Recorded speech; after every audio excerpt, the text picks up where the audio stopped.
Good evening दोस्तों। कैसे हैं आप लोग? मैं उम्मीद करता हूं कि आप लोग सब अच्छे होंगे, राजी खुशी होंगे, सकुशल होंगे। हम अपने टॉपिक को इन दिनों वर्ब पर चला रहे हैं और अपनी बात को विस्तार देते हुए मैं इंट्रांजिटिव वर्ब के बारे में बात करना चाहूँगा। ठीक है।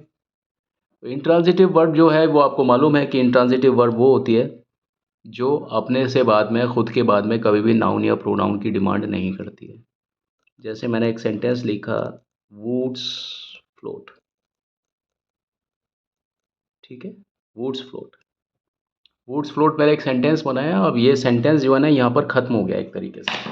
अब ये जो सेंटेंस है इसमें किसी की और की रिक्वायरमेंट नहीं है, यानी इसके बाद में मैं हु से, व्हाट से, हु, व्हाट या इनसे इन सेंटेंस को आगे नहीं बढ़ा सकता, बिल्कुल नहीं बढ़ा सकता, नहीं बढ़ा सकता यहाँ पर इस सेंटेंस को।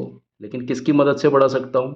मैं बढ़ा सकता हूँ व्हेन की मदद से बढ़ा सकता हूँ, वाई की वजह मदद से बढ़ा सकता हूँ, हाउ की मदद से बढ़ा सकता हूँ और वेयर की मदद से बढ़ा सकता हूँ। ये अप्लाइड हो जाएंगे यहाँ पर। तो ये जो अप्लाइड हो जाएंगे ना, ये कहाँ पर किस कंडीशन में अप्लाइड हो जाएंगे? ये हो जाएंगे आपके इंट्रांजिटिव में।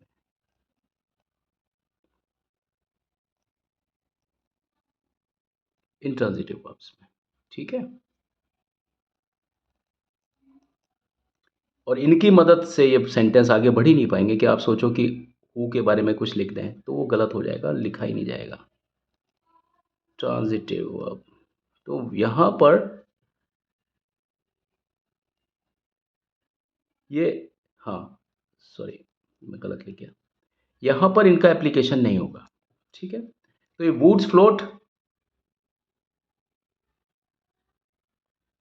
इन द सी, ये सेंटेंस हो सकता है। वुड्स फ्लोट, वुड्स फ्लोट कैसे हो सकता है? जेंटली, स्विफ्टली, तेजी से। आप कुछ भी इसमें लिखेंगे ना, तो ये या तो यहाँ पर फ्लोट के बाद में एडवर्ब आएगा, या प्रेपोजिशन आएगा, या कंजंक्शन आएगा, या आपका फुल स्टॉप आएगा। ये इसी तरीके से आ सकता है फ्लोट के बाद। क्यों आएगा? ये सारी चीज़ें क्यों आएंगी? क्यों आएंगी? क्योंकि ये जो वर्ब है ये यहाँ पर किसकी तरह यूज़ हुआ है? ये वर्ब इंट्रांजिटिव की तरीके से यूज़ हुआ है। जब वर्ब को इंट्रांजिटिव तरीके से यूज़ करते हैं ना, तो उसके बाद में नाउन की कोई गुंजाइश नहीं रह जाती। फ्लोट के बाद में कोई भी नाउन या प्रोनाउन आ ही नहीं सकता। नाउन या प्रोनाउन के आने का मतलब है कि हु, व्हाट और whom का जवाब लेना। तो इनके जवाब आ ही नहीं सकते यहाँ पर। ठीक है। तो आपने एक बार फिर से देखा कि इंट्रांजिटिव वर्ब वही होती है जो कि खुद के बाद में या तो व्हेन का डिमांड करें, कब, क्यों, है ना, कहाँ, कैसे। इन शब्दों का जो जवाब देंगे ना, वो ही इन वर्ब के बाद में आ सकते हैं जिन वर्ब को हम वर्ब इंट्रांजिटिव बोलते हैं। ठीक है। अब इसका एक और प्रतिरूप होता है इसी वर्ब का, जिसको मैं बोलता हूँ, इसको हम बोलते हैं लिंकिंग वर्ब। और लिंकिंग वर्ब भी बोलते हैं हम, कॉपुलर वर्ब भी बोलते हैं, नोशनल वर्ब भी बोलते हैं, NOTIONAL, नोशनल वर्ब भी बोलते हैं, कॉपुलास भी बोलते हैं। ठीक है। तो कॉपुलास हो गया आपके, ये भी इसका ही एक प्रतिरूप है, प्रतिमान है, जो भी आप बोलना चाहें। थोड़ा सा कंफ्यूजिंग है ये टॉपिक कि भाई इंट्रांजिटिव वर्ब का ये एक प्रतिरूप है। पहला तो ये खुद है, एक दूसरा इसका प्रतिरूप है जो कि लिंकिंग वर्ब है। और लिंकिंग वर्ब को ही हम क्या बोलते हैं? कॉपुलर वर्ब बोलते हैं और नोशनल वर्ब बोलते हैं। तो कुछ लोग इसको इंटेंसिव वर्ब भी बोलते हैं। और ये बड़े आसान होते हैं अगर देखा जाए हम तो। इसमें कुछ मुख्तलिफ वर्ड्स होते हैं, जैसे कि आप देखते हैं कि कोई भी ऐसी चीज़ जिसमें बाद में कॉम्प्लीमेंट आ जाए। लिंकिंग वर्ब का जो स्टाइल होता है ना, वो क्या होता है? SVC। जहां पर भी आपका SVC आ जाए, है ना, सी आ जाए, सी मतलब ये कॉम्प्लीमेंट आ जाए, बहुत आसानी से मैं आपको बता रहा हूँ, कोई झमेले वाली बात नहीं है। जहाँ पर वर्ब के बाद में कॉम्प्लीमेंट आ जाए, वहाँ पर वर्ब क्या है? वर्ब आपकी है लिंकिंग वर्ब। लिंकिंग वर्ब बोलो उसको, चाहे आप कॉपुलर वर्ब बोलो, चाहे आप कॉपुलर वर्ब बोलो, चाहे आप कॉपुला बोलो, कॉपुलास, चाहे आप नोशनल वर्ब बोलो, चाहे आप इंटेंसिव वर्ब बोलो, एक ही बात है। ठीक है, लेकिन इसका जो स्ट्रक्चर होगा वो क्या होगा? वो होगा एसवीसी। अब आप हम देखते हैं भाई एसवीसी क्या होता है। एसवीसी का मतलब होता है, एसवीसी का मतलब क्या होता है? एसवीसी का मतलब होता है, जैसे मान लीजिए मैं सेंटेंस लिखता हूँ,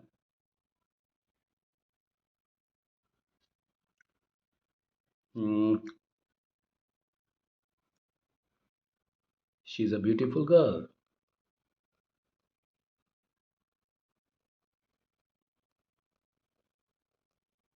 she is a beautiful girl.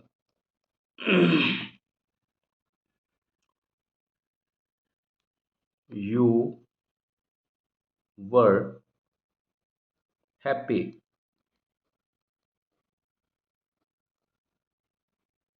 ठीक है, अब आप देखिए ये जो वर्ब है, ये वर्ब कौन सी वर्ब है? ये वर्ब है आपकी लिंकिंग वर्ब है। क्यों वर्ब लिंकिंग है? क्योंकि आप देखिए वर्ब से पहले और वर्ब के बाद में, वर्ब से पहले और वर्ब के बाद में, ये आप समझ लीजिए। यू वर हैप्पी, हैप्पी कौन है? यू है, और यू कौन है? हैप्पी है। अब ब्यूटीफुल गर्ल कौन है? शी है, और शी कौन है? अब ब्यूटीफुल गर्ल, और बीच में क्या है? वर्ब। ये क्या है बीच में? वर्ब। जहां पर वर्ब से पहले और वर्ब के बाद में एक ही व्यक्ति के बारे में बात हो रही हो, वर्ब से पहले और वर्ब के बाद में एक ही व्यक्ति के बारे में बात हो रही है, दोनों एक दूसरे के पूरक हैं, ये सप्लीमेंट हैं। वर्ब से पहले और वर्ब के बाद में दोनों एक दूसरे के सप्लीमेंट हैं, काउंटर पार्ट हैं।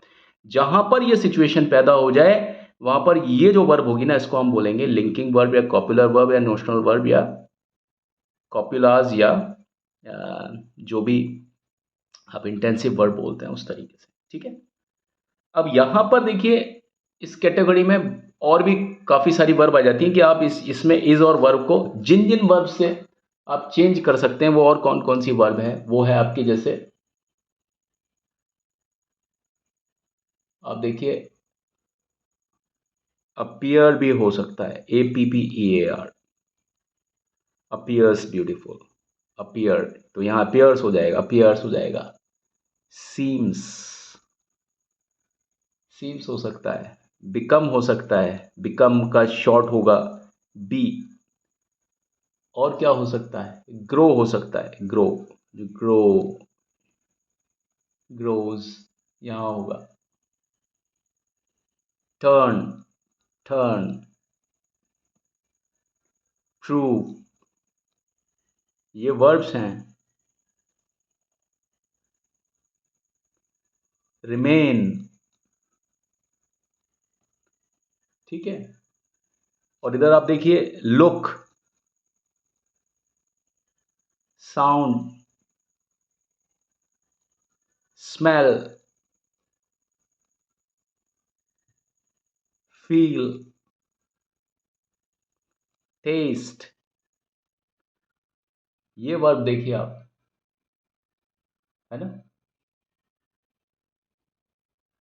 अब आप देखेंगे ये जितनी भी वर्ब मैंने लिखी, इन वर्ब से पहले, इन वर्ब के ठीक पहले और इन वर्ब के ठीक बाद में आप कुछ भी लिखेंगे ना, वो एक दूसरे का पूरक होगा। She appears beautiful, she seems beautiful, she becomes beautiful, है ना। She grows beautiful, she turns beautiful, है ना। She proves beautiful, she remains beautiful, she looks beautiful, she sounds beautiful,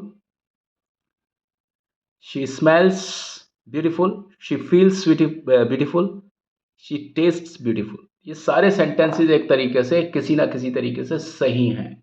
कोई फिलोसॉफिकल अंदाज में सही है, कोई पोइटिक अंदाज में सही है, कोई नॉर्मल तरीके से सही है, लेकिन ये सारे सेंटेंस, और आप इन वर्ब को आप लिखते हैं ना, तो वहाँ पर यही चीज़ की फिटिंग होती है। जैसे यहाँ पर था ना, इससे पहले और इसके बाद में दोनों एक दूसरे के पूरक थे। शी कौन है? वो ब्यूटीफुल गर्ल है, और ब्यूटीफुल गर्ल है वो ही है शी। और उसी तरीके से ये जितनी भी वर्ब हैं, अपीयर, सीम्स, बिकम या बिकम्स है, जो भी अपीयर्स है, अपीयर है, सीम्स है, सीम, इसमें अपीयर्स लिख देता हूँ मैं, एस लगा देता हूँ। एस लगाओ चाहे मत लगाओ, मतलब मेन जो स्टेम है वो तो यही है ना। स्टेम के पीछे आप एस लगा दो, जैसा कि केस हो, सिंगुलर केस हो तो एस, और सिंगुलर केस नहीं हो तो एस हटा दो। स्टेम तो एक ही है ना, फील, टेस्ट, ठीक है। तो मेरे कहने का मतलब है, ये जितनी भी वर्ब है ना, इनसे पहले और इनके बाद में जो भी कोई दो शब्द यूज होते हैं ना, वो एक दूसरे के पूरक होते हैं। जहां पर भी पूरक वाली बात है, वहां पर लिंकिंग वर्ब वाली चीज है, यानी कॉपुलर है, नोशनल वर्ब, उसी को बोलते हैं। और जब ये चीज आ जाती है ना, तो हम इसको क्या बोलते हैं? वर्ब के बाद वाली चीज को क्या बोलते हैं? कॉम्प्लीमेंट बोलते हैं। कौन सा कॉम्प्लीमेंट हो जाता है ये? क्योंकि यहाँ पर सिर्फ एक ही चीज लिखी हुई है, तो ये कौन सा कॉम्प्लीमेंट होता है? इसको हम बोलते हैं सब्जेक्ट कॉम्प्लीमेंट। सब्जेक्ट के बारे में ही बात करता है। शी कैसी है? ब्यूटीफुल है, ब्यूटीफुल गर्ल है। तो ये किसके बारे में बात हो रही है? कॉम्प्लीमेंट किसको जा रहा है? शी को जा रहा है। यू आर हैप्पी, आप कैसे थे? हैप्पी थे। यू कौन है? सब्जेक्ट है। और हैप्पी मतलब आप हैप्पी थे, आप खुश थे। खुश कौन थे? तुम खुश थे, ठीक है ना। तो कॉम्प्लीमेंट किसके ऊपर हो रहा है? यू के ऊपर हो रहा है। फिर से मैं आपको बता देता हूँ, जो वर्ब है उससे पहले, उसके ठीक पहले और उसके ठीक बाद में दोनों एक दूसरे के बारे में ही बात कर रहे होते हैं। इसका मतलब दोनों एक दूसरे के पूरक होते हैं। और ये चीज़ दर्शाने के लिए सिर्फ इज, एम, आर, वॉज, वर, यही नहीं होते हैं, बल्कि ये जितने भी मैंने लिखे, appears, seems, becomes, grows, turns, proves, remains, looks, sounds, smells, feels, taste, और इसके अलावा भी होते हैं, ठीक है ना। तो जिस किसी चीज़ में इस तरह की बात आ जाए, वो सारी जो वर्ब होती हैं उनको हम क्या बोलते हैं? लिंकिंग वर्ब बोलते हैं। और उनका जो फार्मूला होता है वो होता है एसवीसी। अब एसवीसी वाला जो फार्मूला है वो एसवीओ नहीं होगा। शर्त क्या है इंट्रांजिटिव होने के लिए? कि जो फॉर्मूला है वो आपका एसवीओ नहीं होगा, वो होगा एसवीसी, एसवीए, ठीक है। इस टाइप से होगा आपका S V C, S V A, S V, है ना। यही चीज तो आपकी इंट्रांजिटिव वर्ब को बताती हैं। और जहां पर एस वी ओ हो गया, वहां पर क्या हो गया? वो ट्रांजिटिव हो गया, ठीक है। तो आज की वीडियो में बस इतना ही। आगे मैं अपनी बात को विस्तार देते हुए कुछ और पहलू के आधार पर मैं आपको इसके आगे की बातों को समझाऊंगा। अगर आपको कहीं कोई दिक्कत आती है तो आप मुझे बिल्कुल बात कर सकते हैं मुझसे। मेरे इस चैनल को लाइक, सब्सक्राइब, शेयर, कमेंट, जो भी आपको लगता है प्लीज़ ज़रूर कीजिए। और बस आप खुश रहें, आबाद रहें, मस्त रहें। इसी अनुकंपा के साथ मैं आज का वीडियो में ख़त्म करता हूँ। Thank you and have a nice time. Bye.